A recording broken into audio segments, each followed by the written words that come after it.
Bonjour, je m'appelle. Oui. I play guitar and sing, and my name's Tim. I'm Lee. I don't care about you, don't care about me. I play guitar for the T3 band.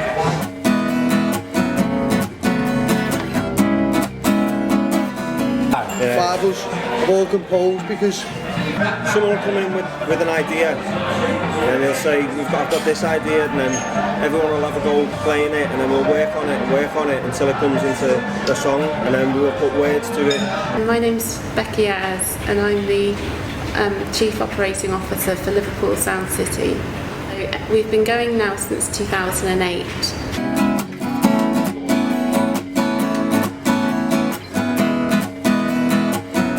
yeah, basically for like something like I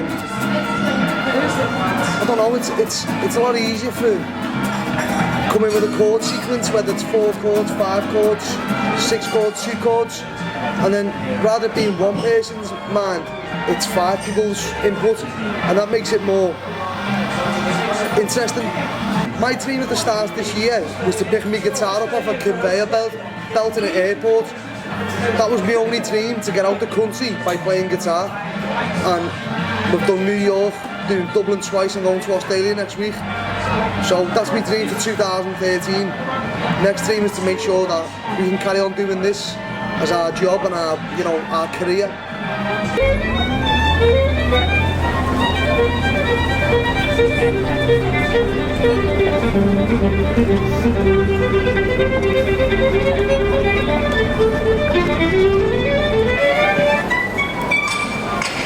Liverpool's where like popular music started, so in the 60s with the Beatles, and even before that Liverpool had a really fantastic music scene. There's footage of the river and from the 1950s when folk music was very big in Liverpool. Mm-hmm. And then I found this footage, which is jazz being played on the boat on the river, which is...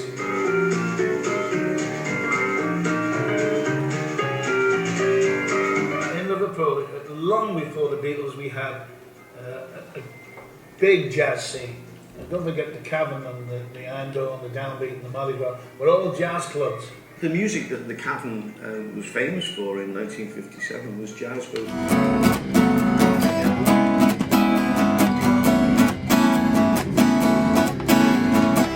I'm Nicholas O'Tagey from the T Street Band. I'm James, also from the T Street Band. I play bass guitar. The Street Band represent very much a Liverpool brand, in the sense that they're a great gang of lads and they've got that special gang mentality. They're friends. We were all friends, and we all happened to play the various spots to make a band. So I've known James for 20 years. We grew up together like brothers. And every year we have just over 40,000 people that come to the festival. Yes, it was. Yeah. It was a very important step, because getting nominated gives us lots of publicity, and also it was made us recognised in a bigger sphere than just Liverpool. Because as well, we have a lot of people liking us from the public, but to have some credence within the music making fraternity is very important, because it's a very proficient musical. It's the city, isn't it? There's a lot of music on the go, so to have that nomination opened a few doors for us, and from then we just pushed on. Then we won an award. Yeah, and then we won another award.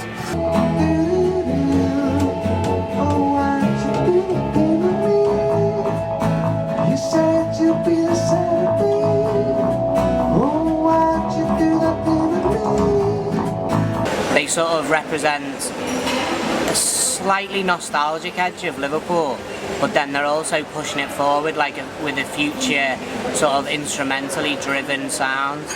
They reflect on one side the warehouse parties of old, but also a Balearic European fusion of the new, and they're just a great live band. Hello.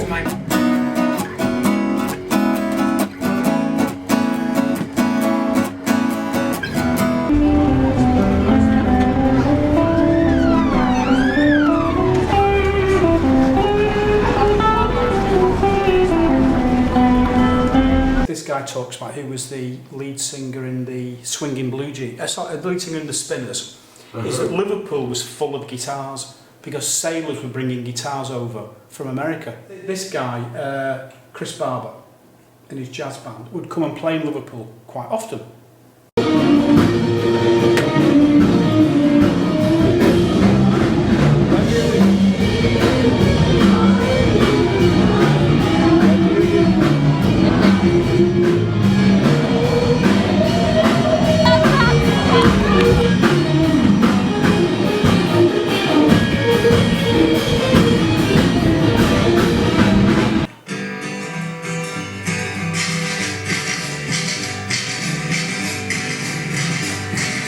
Well, this is a story all about the Rock Island line. Basically, John was the leader, yes. And there was only one microphone, so the lead singer got the microphone, so he looked as though it was his group, and in fact, as far as I was concerned, it was John's group. Paul taught John how to play. Before I met John, I knew this song, and I'd learned it. And when I first met him at Wilton Village Fete, through a mate of mine, I performed. In the break they were playing, they had 2 sets, one in the afternoon in the Village Fete in the sunshine, then one in the evening in the church hall. And in between, they had a little break and they had a little beer and stuff, you know. And I was just a little kid, you know. And they were all playing around and stuff, and I picked up one of the guitars. So I played it, and well, I've got a record machine, and I knew all the words. And John's looking at me like, who is this kid? A cousin who was a seaman, and he used to bring all the brand new records on from America. This is when rock and roll was starting.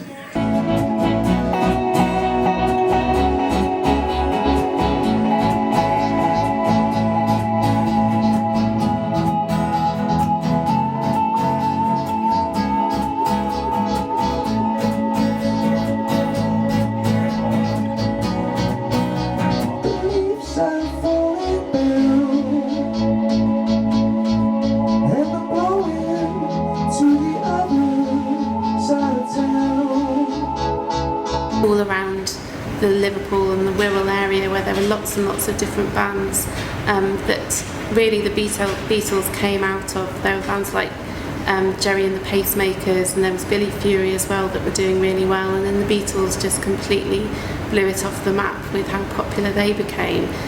And they brought loads of stuff back from the States, so I think it was normal in Liverpool. That's why it was a centre for country music, if you like, later on. I didn't realise that at the time. So then we've shot a sequence with these old country musicians in a club in Liverpool. What you got cooking? How's about cooking something up with me? Hey, hey, sweet baby, don't you think maybe? It's that 1960, that's the Cavern Club, 1960. Oh, okay. And you can actually see the kind of almost like surrealist artwork on the back wall there, which was a big influence on, because that was an influence, I think, in jazz music as well. This guy's a promoter and talks about putting the Beatles on, and he brings these beautiful old diaries of booking the Beatles for £6, 10 shillings and sixpence.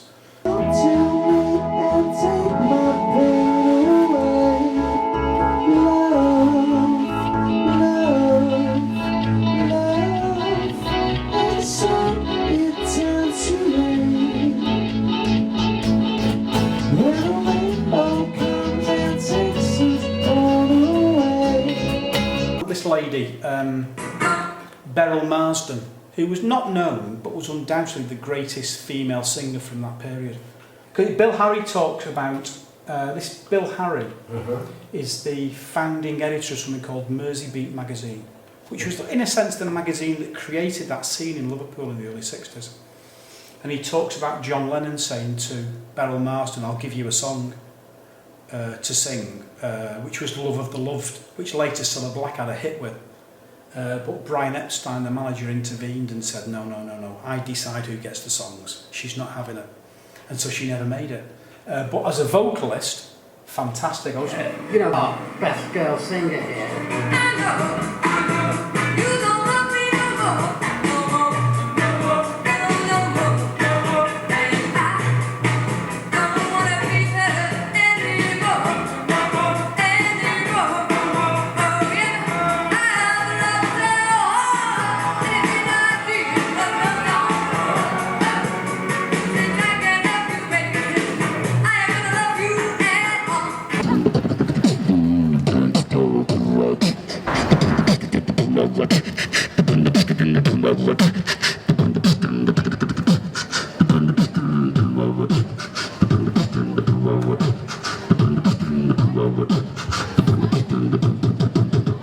Chap called Bob Wooler, who was the DJ in the Cavern. And in a way, he also helped create that scene because he gave people like the Beatles records to listen to, and don't just listen to the A-side, listen to the B-side, and he was almost like the headmaster.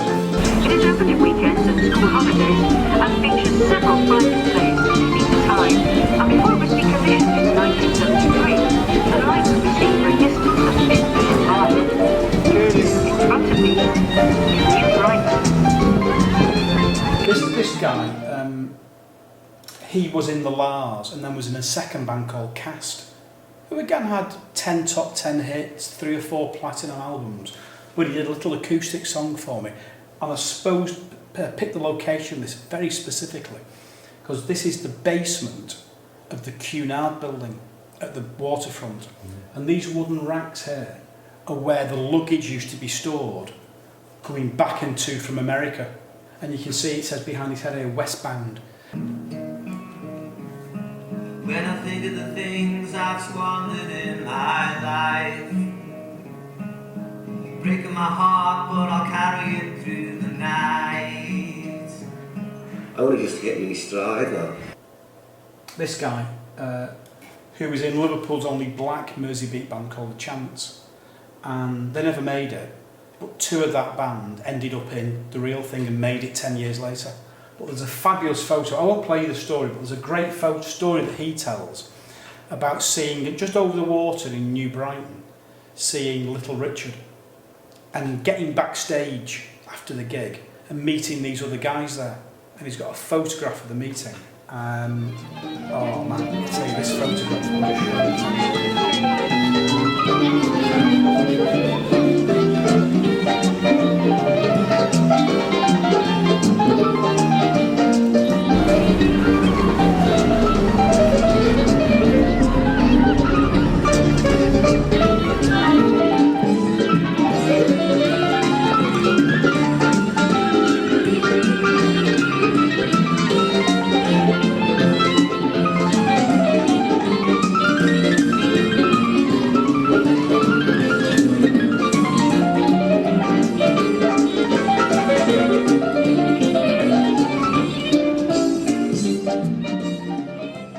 After Merseybeat, there was this hiatus and a new scene had to emerge.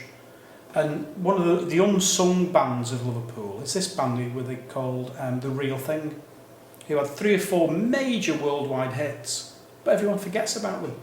And once again, when you look at them, they were from Toxteth in Liverpool. They look like they're from the States. I'd do anything for you, your wish is like a man. I could move a mountain when your hand is in my hand. So that was kind of like Liverpool soul music. There was a scene around a club called Eric's. Have you heard of Eric's? Which was a scene that produced Echo and the Bunnymen. So soon you take me up in your arms to lead to baby. Cancer though I know it must be killing time. Teardrop Explodes, orchestral manoeuvres in the dark, and it was like a second wave of Liverpool music coming through. In the story, the Christians, who were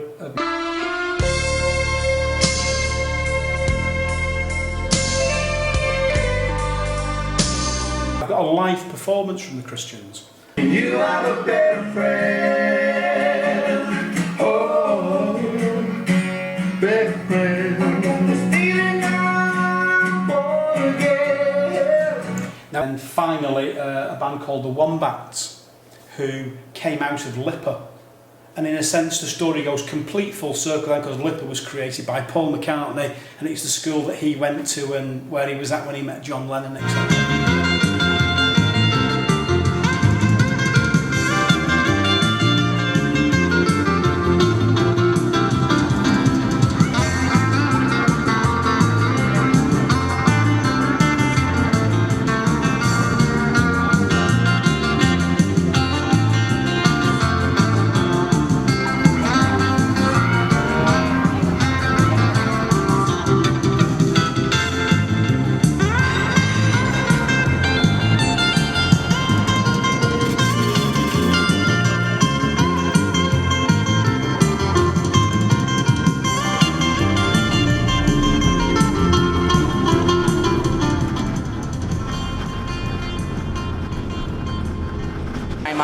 editor, Peter Guy. I work for the Liverpool Echo, and I write a music blog called Get Into This.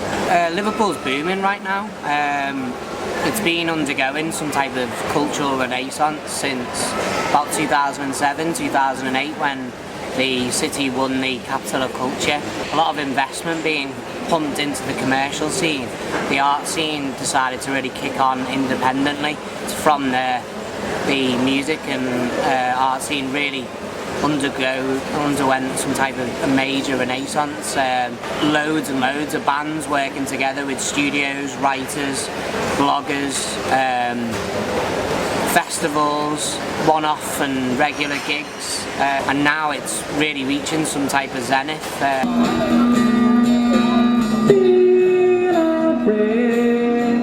As long as I gaze at Waterloo sunset, I am in paradise. Every day I look. Tell me, what did you find? Well, I've been writing the music blog Get Into This since 2007, and after 5 years the music within Liverpool was so special that I founded an award which aimed to champion the Liverpool music and get it out there to a farther reach of people, because there was so much but not many London journalists were writing about Liverpool music. So I founded an award which was a bit of a joke to begin with, called the GIT Award, G-I-T, and that's an acronym of Get Into This, and it aimed to celebrate the best music and put it out there.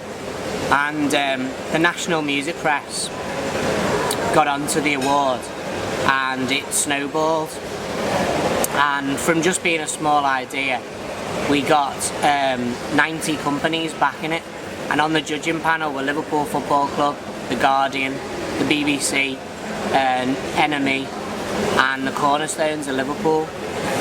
I think the 5 bands to really look out for are, I think, an electronic artist called Forest Swords.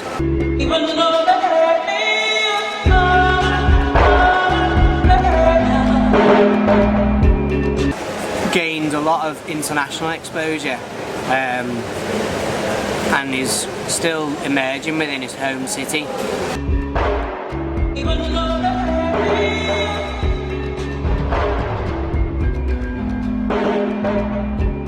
Another band who are really special and bringing out their debut album in August are a band called Outfit.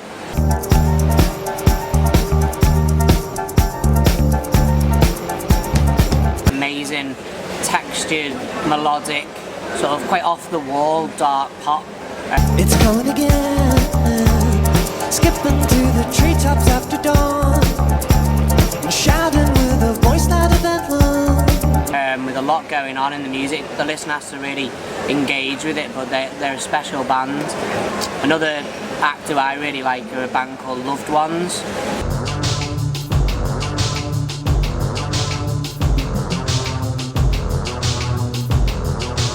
Who've got a real English tradition.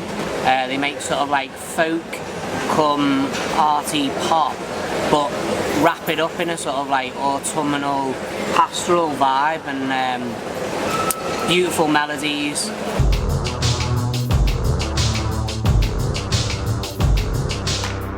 Struggle through, you don't like everybody's eyes on you. Other of my favourite acts are an electronic band called Baltic Fleet. Essentially, they make quite industrial instrumental music, which is both immediate and also quite hard on the ear at times. One band who I really want to keep an eye on in the future are a new emerging one called All We Are. And they started out as like a folk trio.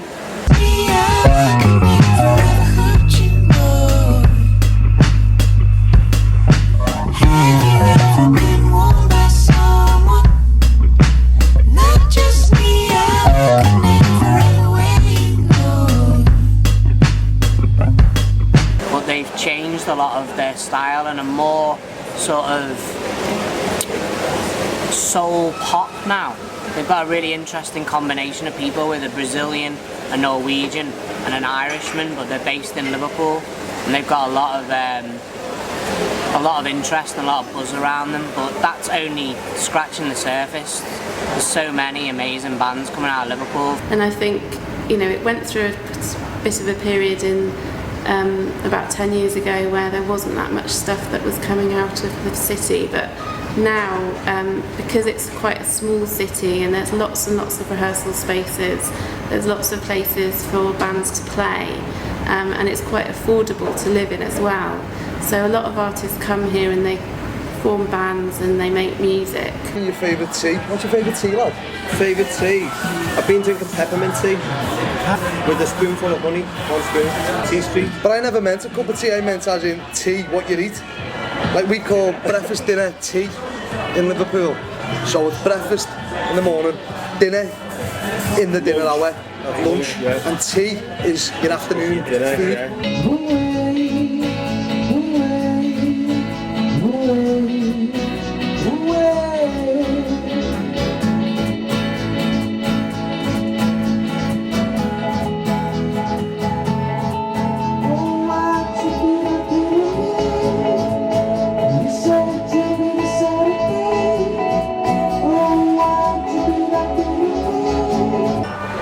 Very Scouts.